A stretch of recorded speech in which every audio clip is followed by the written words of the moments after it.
De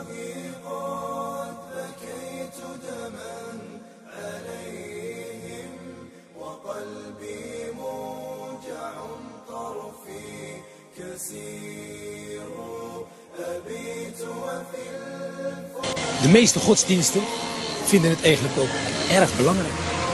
Eén godsdienst ziet het zelfs als plicht voor de gelovigen om geld of voedsel te geven aan degenen die het nodig hebben. Die godsdienst, dat is de islam. En zo'n goede daad heet dan een zakat. De zakat is niet alleen goed voor degene die het krijgt, maar ook voor degene die het geeft. En zo snijdt het mes aan twee kanten.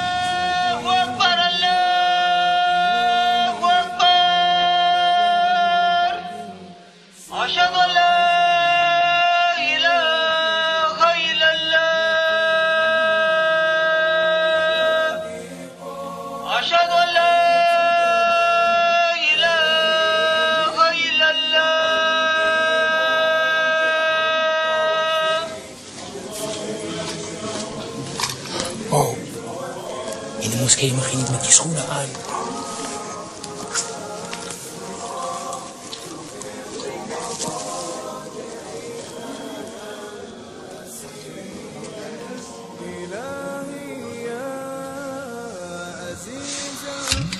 Het grote voorbeeld voor de moslims is de profeet Mohammed. Een profeet is een soort leraar. Mohammed woonde ongeveer 1400 jaar geleden in Mekka, in Saoedi-Arabië. Daar geloofden de mensen in die tijd in heel veel verschillende goden. Maar Mohammed kreeg de boodschap van een engel dat er maar één God was: Allah.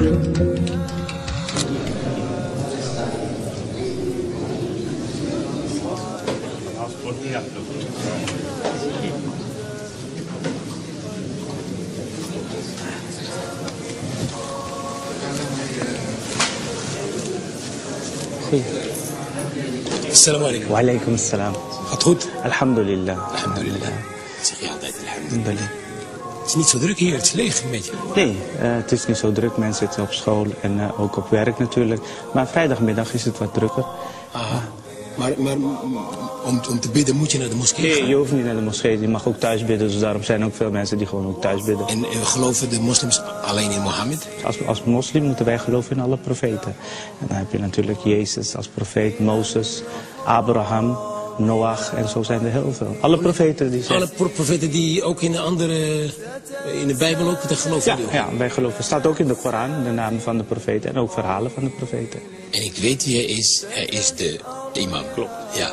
U bent de baas hier. Nou, niet echt, nee. Is dit van u? Nee, het is van de hele gemeenschap, van de moslimgemeenschap. Die hebben het samen opgebouwd en het is voor de hele gemeenschap. Wat doet een imam precies? Een imam, ja, die gaat meestal de gebed voor. En daarnaast heeft hij nog meer taken zoals huwelijken afsluiten, scheidingen die plaatsvinden, problematiek in gezinnen. Maar ook rouwprocessen meedoen, ziekenbezoek, heel wat eigenlijk. En trouwens, toen ik binnenkwam net hier in de moskee, is me opgevallen dat er alleen maar mannen waren. Zijn vrouwen niet gelovig? Jawel, vrouwen zijn gelovig. Zij bidden ook in een ander stukje van deze moskee als ze komen naar de moskee. En voor hen is het ook niet verplicht om naar de moskee te komen, voor mannen wel. Maar bidden ze is het net zoveel voor mannen als voor vrouwen, hetzelfde gebed? Hetzelfde gebed, ja. Bidden is een van de belangrijkste plichten van de moslim. Het gebeurt 5 keer per dag op vaste tijden. Om te weten wanneer het precies is, worden de mensen vanuit de minaret van de moskee opgeroepen om te gaan bidden. Je kunt thuis bidden of in de moskee, maar altijd in de richting van Mekka. Ja, dat klopt. Daar ligt Mekka. Precies, maar dit... Wat is dit dan? Wat heeft dit mee te maken? Het staat in de moskee komt dit voor. En geeft aan waar de imam eigenlijk staat om het gebed voor te doen. En dat inhammetje hier? Ja, dat imam heeft ook een voordeel dat als je daar preekt of de gebed doet, dat je dan ook een weerkaatsing krijgt. Oh, dat je daar Ja, achter de mensen hoort. achter het ook, ja, een soort echo. Test. Allahu Akbar. Allahu Akbar. Hey, leuk.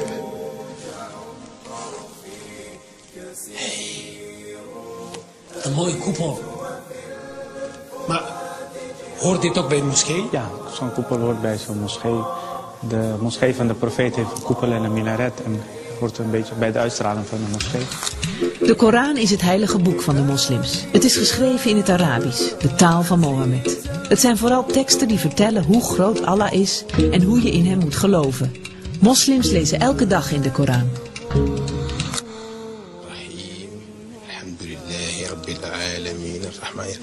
Dat is de Koran. En ik was aan het lezen in het Arabisch, ik kan ook Arabisch lezen. Waarom trouwens is de Koran altijd in het Arabisch? Ja, de Koran is geopenbaard in de Arabische taal bij de profeet Mohammed, vrede zij met hem. En kan iedereen dat lezen? Kinderen bijvoorbeeld? Kinderen die leren Arabisch lezen inderdaad. Ze krijgen les in de moskee, hoe ze Arabisch moeten lezen. Ta zabar ta.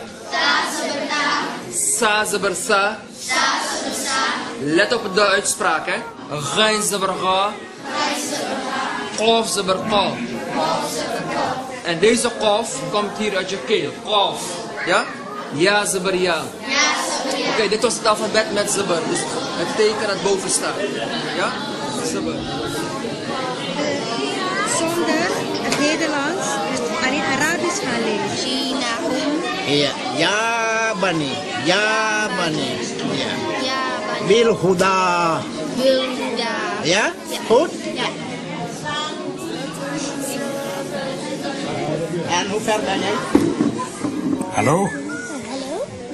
Dag, ik ben Hakim. En wie ben jij? Fasila. En jij? Naisha. En jij? Shahid. Wat zijn jullie aan het doen? Arabische les. Arabische les.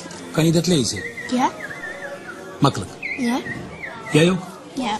Waarom niet in het Nederlands? Nou, omdat op school leren we al Nederlands en hier leren we dan juist een andere taal. Het heeft ook met je geloof te maken. In de Heilige Koran zit het in deze letters geschreven. En als je daarin wil lezen, moet je eerst deze letters kennen. En dan pas kan je pas in de Heilige Koran lezen. En daar leren we Arabische les. Ah, in het Arabisch. Ja. En jij gelooft in Allah? Ja. Jij ook, hè? En waarom geloof je nou? Want Allah heeft gezegd, je moet in Allah geloven. Als we niet in hem geloven, dan kan hij ook niet altijd ons vergeven. Oh, vergeven. Ja, als we bijvoorbeeld een kleine foutje maken, dan gaat hij ons wel straffen. Als je doodgaat, dan zegt Allah, je hebt allemaal foute dingen vroeger gedaan. Dan gaat hij, of je gaat naar het paradijs of je gaat naar de hel. Dus jij bidt ook? Ja. Elke dag? Niet elke dag. En waarom bid je? Ik bid voor Allah. En als ik verdrietig ben, dan is Allah bij mij. Maar als je verdrietig bent, kan je toch ook een knuffel bij je in bed en dan... Nee, je mag geen knuffels in bed hebben. Nee? Want zeg maar, de geesten, de profeten, die zijn bang voor knuffels. Oh, je mag geen knuffels hebben? Nee. Je mag er ook niet mee slapen, maar je mag er wel mee spelen.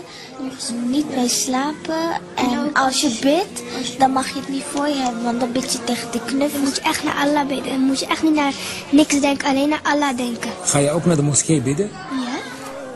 Ja. Mag ik met je mee naar de moskee? Is goed. Hé, jongeman, je moet je schoenen uitdoen, hè? Jij ook, hè? Ja, dat denk ik wel. Heus wel. Oh.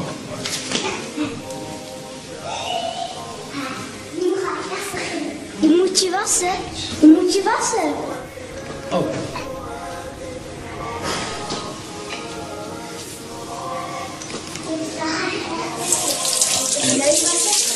Je neus wassen.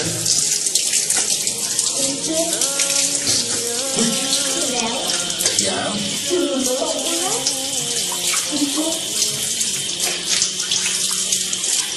Dat vind ik leuk, dit.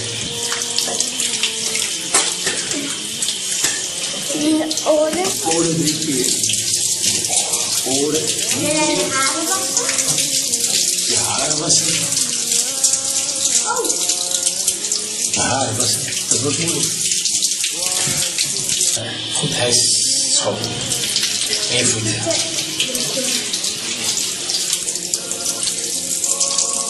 Klaar.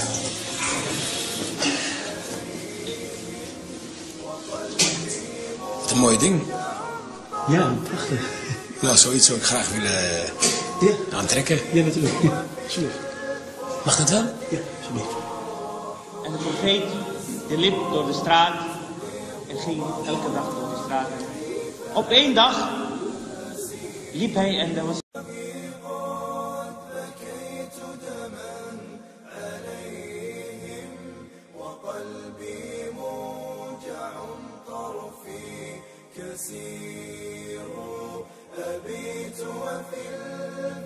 De meeste godsdiensten vinden het eigenlijk ook erg belangrijk. Eén godsdienst ziet zelfs als plicht voor de gelovigen om geld of voedsel te geven aan degenen die het nodig hebben. Die godsdienst, dat is de islam. En zo'n goede daad heet dan een zakat. De zakat is niet alleen goed voor degene die het krijgt, maar ook voor degene die het geeft. En zo snijdt het mes aan twee kanten.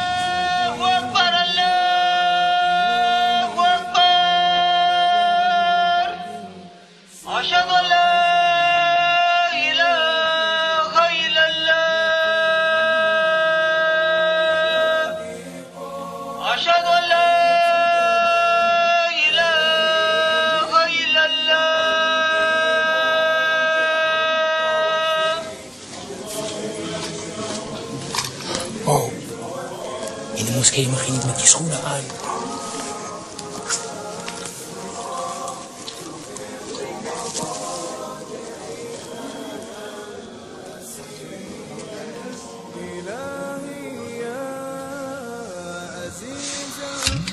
Het grote voorbeeld voor de moslims is de profeet Mohammed. Een profeet is een soort leraar. Mohammed woonde ongeveer 4... in gezinnen, maar ook rouwprocessen meedoen. Ziekenbezoek, heel wat eigenlijk. En trouwens, toen ik binnenkwam net hier in de moskee, is me opgevallen dat er alleen maar mannen waren. Zijn vrouwen niet gelovig? Jawel, vrouwen zijn gelovig. Zij bidden ook in een ander stukje van deze moskee, als ze komen naar de moskee. En voor hen is het ook niet verplicht om naar de moskee te komen, voor mannen wel. Maar is het net zoveel voor mannen als voor vrouwen, hetzelfde gebed? Hetzelfde gebed, ja. Bidden is een van de belangrijkste plichten van de moslim. Het gebeurt 5 keer per dag op vaste tijden. Om te weten wanneer het precies is, worden de mensen vanuit de minaret van de moskee opgeroepen om te gaan bidden. Je kunt thuis bidden of in de moskee, maar altijd in de richting van Mekka. Ja, dat klopt. Daar ligt Mekka. Precies, maar dit... Wat is dit dan? Wat heeft dit mee te maken? Het staat in de moskee komt dit voor. En geeft aan waar de imam eigenlijk staat om het gebed voor te doen. En dat inhammetje hier? Ja, dat inhammetje heeft ook een voordeel dat als je daar preekt of de gebed doet, dat je dan ook een weerkaatsing krijgt. Oh, dat je daar ja, achter de mensen hoort. achter het ook, ja, een soort echo. Test. Allahu Akbar. Allahu Akbar. Hey, leuk. 1400 jaar geleden in Mekka, in Saoedi-Arabië. Daar geloofden de mensen in die tijd in heel veel verschillende goden. Maar Mohammed kreeg de boodschap van een engel dat er maar één God was. Allah.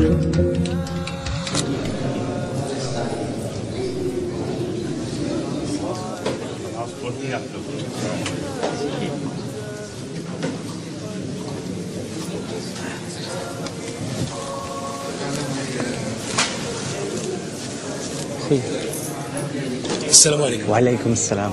Gaat goed? Alhamdulillah. Alhamdulillah. Zeg je altijd alhamdulillah. Het is niet zo druk hier, het is leeg een beetje. Nee, het is niet zo druk. Mensen zitten op school en ook op werk natuurlijk. Maar vrijdagmiddag is het wat drukker. Maar om te bidden moet je naar de moskee gaan? Nee, je hoeft niet naar de moskee. Je mag ook thuis bidden. Dus daarom zijn er ook veel mensen die gewoon ook thuis bidden. En geloven de moslims alleen in Mohammed? Als moslim moeten wij geloven in alle profeten.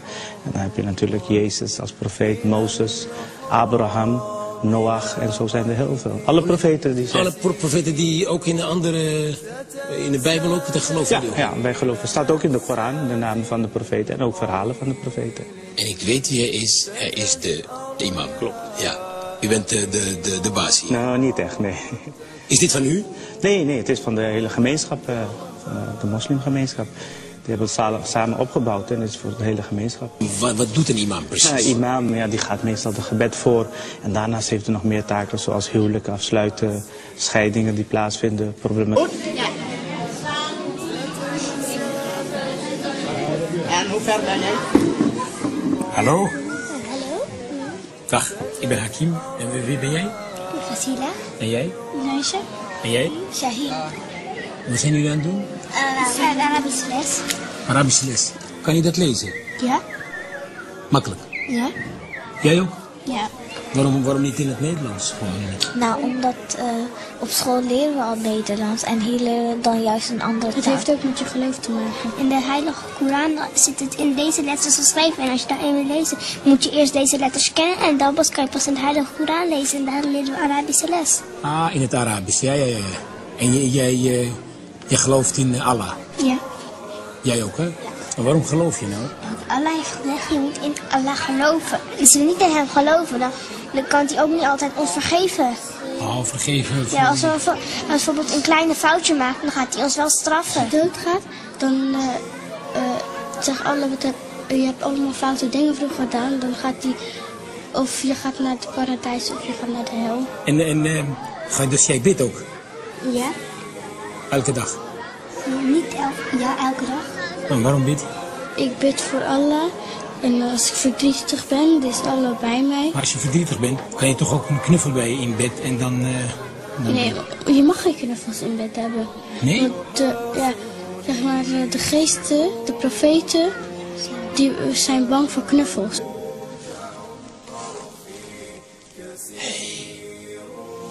Een mooie koepel. Maar hoort dit ook bij de moskee? Ja, zo'n koepel hoort bij zo'n moskee. De moskee van de profeet heeft een koepel en een minaret en hoort een beetje bij de uitstraling van de moskee. De Koran is het heilige boek van de moslims. Het is geschreven in het Arabisch, de taal van Mohammed. Het zijn vooral teksten die vertellen hoe groot Allah is en hoe je in hem moet geloven. Moslims lezen elke dag in de Koran.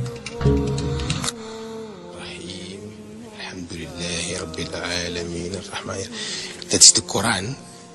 En ik was aan het lezen in het Arabisch, ik kan ook Arabisch lezen. Waarom trouwens is de Koran altijd in het Arabisch? Ja, de Koran is geopenbaard in de Arabische taal bij de profeet Mohammed, vrede zij met hem. En kan iedereen dat lezen? Kinderen bijvoorbeeld? Kinderen die leren Arabisch lezen inderdaad. Ze krijgen les in de moskee, hoe ze Arabisch moeten lezen.